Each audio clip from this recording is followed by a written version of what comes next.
I'm running because I still feel I can make a positive difference in the lives of city residents within OLE. I think that when I first came on the council in 2008, we had a roughly 20%, in 2007 when I was running, we had a 20% tax increase, no surplus, and we were in the early stages of deficit financing. Since I've been on, each successive year, the tax increases have been lower and lower until this year when it was just over 1% and with a surplus of nearly $2 million. So I think the council as a whole has done their homework, and I've been along with that. And as council president, I've supported those kinds of things to keep taxes low. And I want to keep them as low or even lower if possible for the coming budget year. But that's going to be really tough because we're talking increases in our pension contribution of over $300,000 for next year.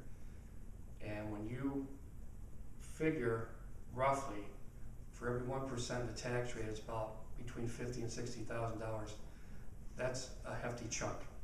On top of that, our AIM funding, which is our state revenue sharing, was cut by 2% already. It's possible the state can institute another 2% cut. And it's these unfunded mandates that we have to deal with. And it's going to be very tough when it comes time to deliberate on the budget, because we're going to have to decide what needs to be done here or there. If I'm reelected on November 8th, there are many things that we need to do. One I mentioned is the budget. We need to get past a fiscally responsible budget that we can live with for the coming year, with hopefully no reduction in services.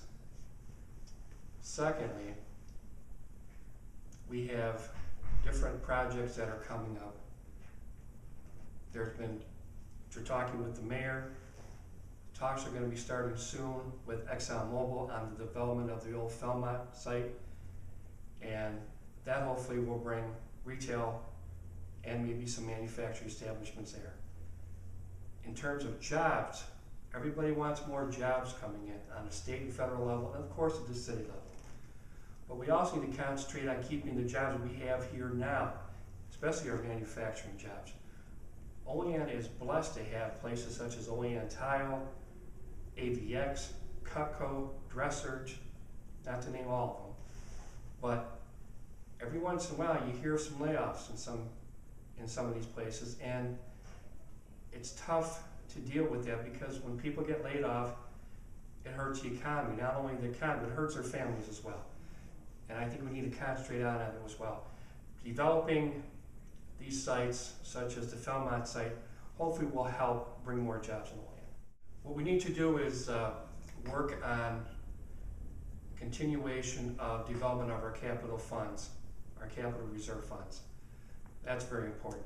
Our fleet management system, which has been in effect for a while, we believe is working very well because we're getting rid of older vehicles, replacing them with newer vehicles, and at the same time, whenever possible, we lease them to be more cost effective for the city.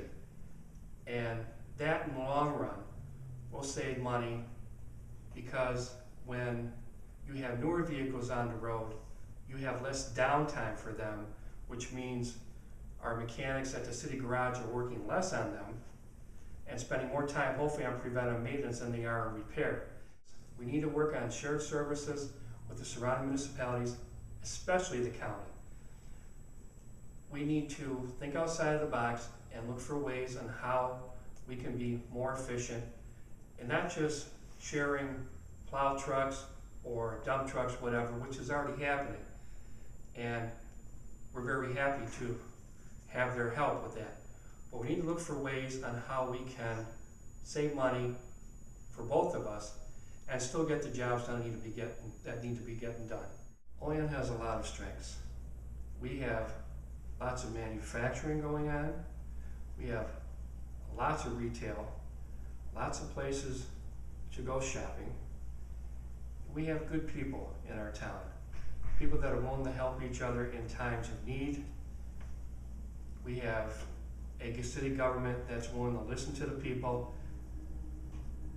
There's open doors all over the city building where people can come in with their concerns, complaints, or comments. And I think we have a council that is hardworking and responds to the needs of the people. We have a lot of good things coming on. It's a great place to raise a family, to keep a family, and hopefully we can get things moving forward even more so with the projects that will be coming down the road.